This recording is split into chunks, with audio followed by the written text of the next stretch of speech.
محنت، حوصلہ اور یقین کی کہانی۔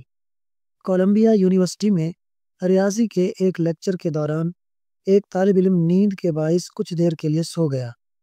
جب وہ جاگا تو اس نے دیکھا کہ استاد نے وائٹ بورڈ پر 2 سوال لکھے ہیں۔ اسے لگا کہ یہ ہوم ورک کے سوالات ہیں، چنانچہ اس نے انہیں نوٹ کر لیا تاکہ بعد میں حل کر سکے۔ جب اس نے مسائل حل کرنے کی کوشش کی تو وہ غیر معمولی طور پر مشکل لگے، مگر اس نے ہمت نہیں ہاری۔ وہ لائبریری میں گھنٹوں تک تحقیق کرتا رہا اور آخر کار ایک مسئلہ حل کرنے میں کامیاب ہو گیا، اگرچہ یہ آسان نہیں تھا۔ اگلی کلاس میں جب استاد نے ہوم ورک کا ذکر نہ کیا تو وہ حیران ہوا۔ اس نے پوچھا، سر آپ نے پچھلے لیکچر کے دیے گئے سوالات کے بارے میں کیوں نہیں پوچھا؟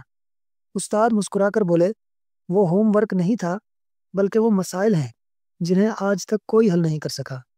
یہ سن کر طالب علم حیرت زدہ رہ گیا اور بولا، لیکن میں نے ان میں سے ایک مسئلہ حل کر لیا ہے اور اس پر 4 صفحات لکھے ہیں۔ اس کا جواب سن کر استاد دنگ رہ گئے، اور جب اس نے اپنا حل پیش کیا تو یونیورسٹی نے اس کی تحقیق کو باضابطہ طور پر تسلیم کر لیا۔ آج بھی اس کے لکھے گئے وہ صفحات یونیورسٹی کے ریکارڈ کا حصہ ہیں۔ اس کامیابی کی سب سے بڑی وجہ یہ تھی کہ اس نے یہ نہیں سنا تھا کہ یہ مسائل ناقابل حل ہیں۔ اس نے انہیں محض ایک چیلنج سمجھا اور انہیں حل کرنے کی ٹھان لی۔ یہ کہانی ہمیں سکھاتی ہے کہ دوسروں کی منفی باتوں پر دھیان دینے کے بجائے اپنے حوصلے اور محنت پر بھروسہ کرنا چاہیے۔